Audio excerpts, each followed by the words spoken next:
اور اخلاص سے کام نہیں کر رہا، دکھلاوے کے لیے، ریاکاری کے لیے کام کر رہا ہے، تو اس کو بھی جب آخرت میں اجر نہیں مل رہا، تو اسی طریقے سے کفار جتنے بھی ہیں وہ تو اگر اس بنیاد پہ کام کر بھی لیں تو ان کے اندر ایمان ہی موجود نہیں ہے. ایمان ہوگا تو اخلاص موجود ہوگا، تو اس وجہ سے مومن مخلص نہ ہو تو اجر اس کو بھی نہیں ملتا. تو ایک کافر کو مخلص کیسے ہو سکتا ہے؟ اس کو مخلص ہونے کے لیے تو ایمان کا پایا جانا پہلی شرط ہے. جب ایمان ہی نہیں تو اس کو بھی آخرت کے اعتبار سے کوئی اجر نہیں ملے گا. گزشتہ آیت کے اندر بتایا گیا تھا کہ کلمۃ طیبۃ کشجرۃ طیبۃ، مومن کی مثال ایسے ہی ہے، مومن کی کلمہ طیبہ کی مثال جیسے شجرہ طیبہ ہے، مضبوط ترین درخت، پاکیزہ مقدس درخت جو ہر اعتبار سے انسان کے لیے مفید ہے. اسی کلمہ طیبہ یعنی اسی کلمہ توحید، اسی ایمان کے متعلق اللہ رب العزت اگلی آیت کے اندر فرماتا ہے یثبت اللہ الذین آمنوا بالقول الثابت فی الحیات الدنیا وفی الآخرہ. جو لوگ قول ثابت کے اوپر رہیں گے، یعنی اسی مضبوط کلمہ کے اوپر، کلمہ طیبہ، ایمان اور ایمان کے بنیادی تقاضوں کے اوپر جو لوگ رہیں گے، ان لوگوں کو یثبت اللہ الذین آمنوا بالقول الثابت، اس مضبوط قول کی بنیاد کے اوپر اللہ تعالیٰ ان کو دنیا میں بھی مضبوط کر دیں گے. فی الحیات دنیا، دنیا میں بھی ان کو مضبوطی ملے گی، وفی الآخرت، اور آخرت میں بھی ان کو مضبوطی ملے گی. یعنی جو انسان ایمان کو کی بنیاد کے اوپر کام کرے، اور جب ایک معاشرہ، ایک سوسائٹی اور ایک جو وہ ریاست جب اسلام اور ایمان کی بنیاد کے اوپر رہے گی، اور اسلام اور ایمان کی بنیاد کے اوپر جب اس کو چلایا جائے گا، اللہ تعالیٰ فرما رہے ہیں ہم ان کو دنیا کے اندر بھی مضبوط کریں گے، کیونکہ یہ قول ثابت کے اوپر چل رہے ہیں، مضبوط بنیادوں کے اوپر یہ لوگ چل رہے ہیں.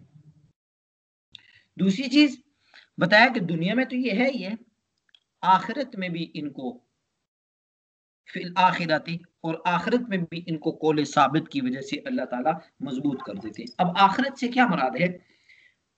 جمہور مفسرین بلکہ تمام تر مفسرین اس چیز کے قائل ہیں کہ یہاں فی الآخرت سے مراد قبر ہے. ایک حدیث میں حضور اکرم صلی اللہ علیہ وسلم نے عذاب قبر کو بیان کیا، اور عذاب قبر کو بیان کرتے ہوئے فرمایا کہ جب ایک مومن انسان قبر میں داخل ہوتا ہے تو قبر میں جانے کے بعد اس انسان سے جب حساب کتاب لیا جاتا ہے تو فرشتے اس سے پوچھتے ہیں کہ ما تقول فی ھذا الرجل، یہ محمد صلی اللہ علیہ وسلم کے بارے میں تو کیا کہتا ہے، اللہ تعالیٰ کی ذات کے بارے میں کیا کہتا ہے؟ تو وہ آگے سے پڑھ دیتے ہیں اشہد ان لا الہ الا اللہ واشہد ان محمد عبدہ ورسولہ، یہ پڑھتا ہے. تو حضور صلی اللہ علیہ وسلم نے فرمایا یثبت اللہ الذی، یہ پڑھنے کے بعد یعنی یہ حدیث بیان کر کے عذاب قبر کی یہاں تک ہے کیفیت بیان کر کے حضور اکرم صلی اللہ علیہ وسلم نے یہ آیت پڑھ دی کہ یثبت اللہ الذین آمنوا بالقول الثابت، اللہ تعالیٰ اس قول ثابت کی وجہ سے لوگوں کو آخرت میں بھی مضبوط کر دیتے ہیں.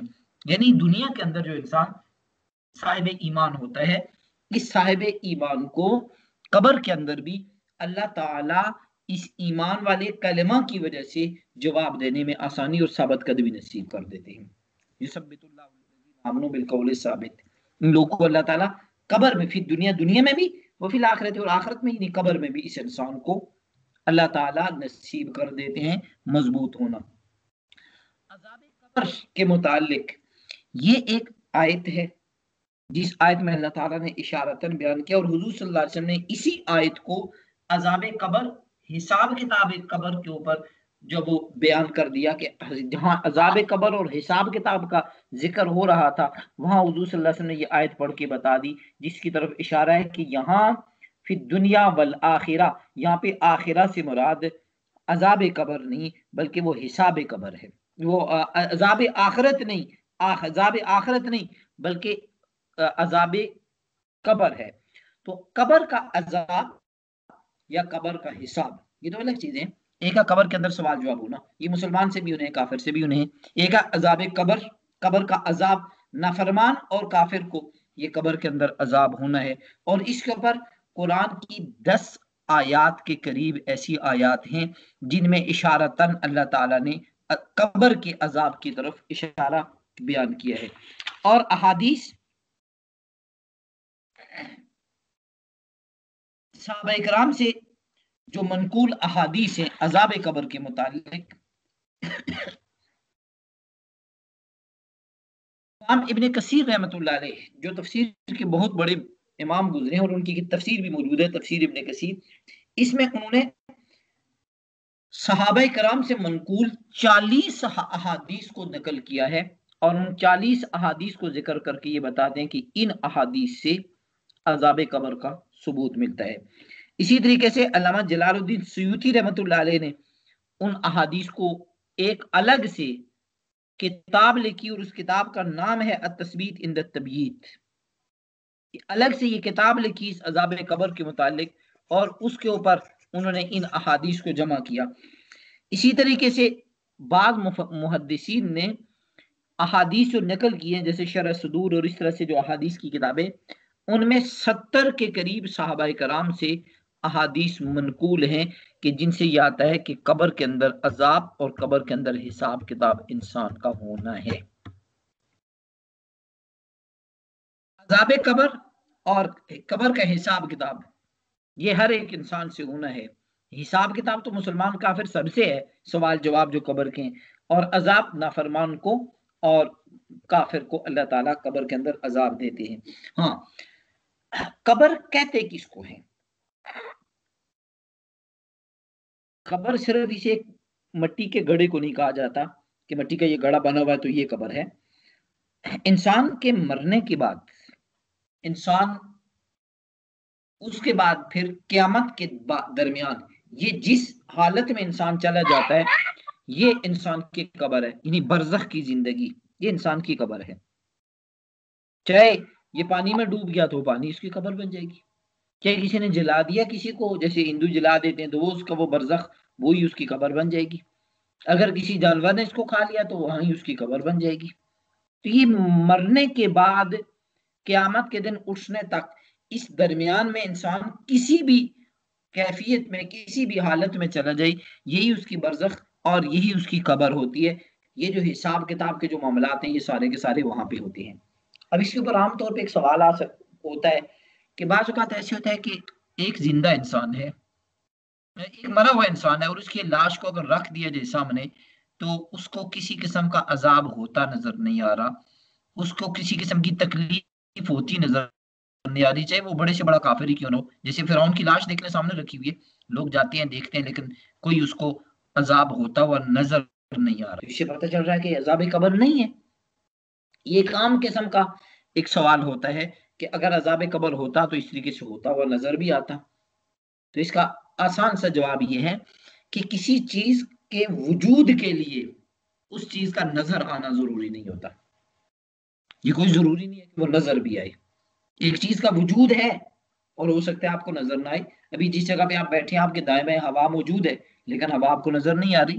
فرشتوں کا وجود ہے، فرشتے نظر نہیں آتے۔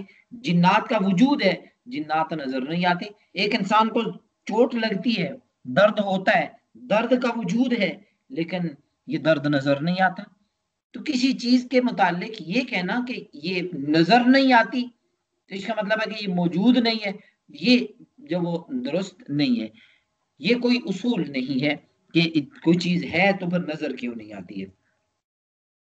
قرآن کریم کے اندر بھی 10 کے قریب آیات ایسی ہیں جن میں اشارتاً عذاب قبر کا ذکر ہے، اور احادیث میں نے بتائی ہے کہ ابن کثیر رحمۃ اللہ علیہ نے تو 40 احادیث بیان کر کے یہ بتایا کہ یہ متواتر احادیث ہیں، اور متواتر احادیث ان احادیث کو کہا جاتا ہے کہ جن میں کسی قسم کا کوئی شک و شبہ باقی رہتا ہی نہیں، اور جن میں شک و شبہ باقی اس بنیاد پہ بھی نہیں رہتا کہ اب انسان ان کو تسلیم نہ کرے۔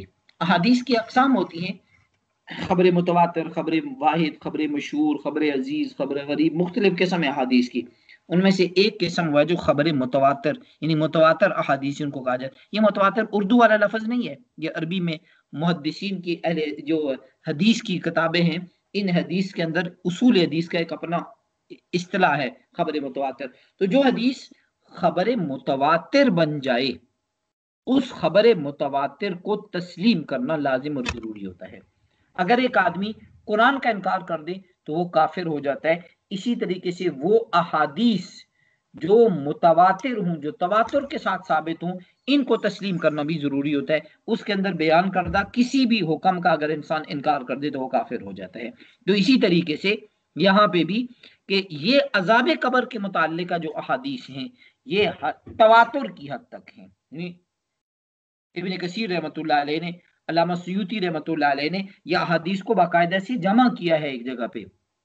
40 کے قریب احادیث ایک جگہ اور 70 کے قریب احادیث ایک جگہ ہیں، اور ان کو متواتر کے درجے میں قرار دیا ہے. اب ایک انسان اگر عذاب قبر کا منکر ہے، وہ یہ کہتا ہے کہ عذاب قبر نہیں ہوتا، یہ ایسی باتیں ہیں، تو یہ انسان عذاب قبر ہی کا منکر نہیں بلکہ متواتر احادیث کا منکر ہے، خبر متواتر کا منکر ہے.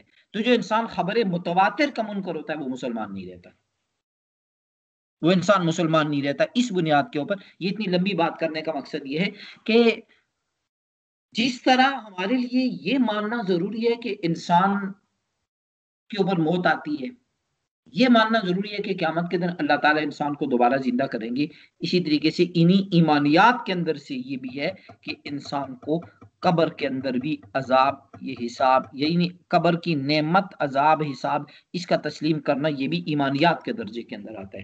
اگر کوئی انسان اس کا منکر ہوتا ہے تو وہ احادیث کے تواتر کے درجے کا منکر ہونے کی وجہ سے یہ انسان خارج از اسلام ہو جاتا ہے. جی کوئی سوال ہو تو پوچھ لیجیے.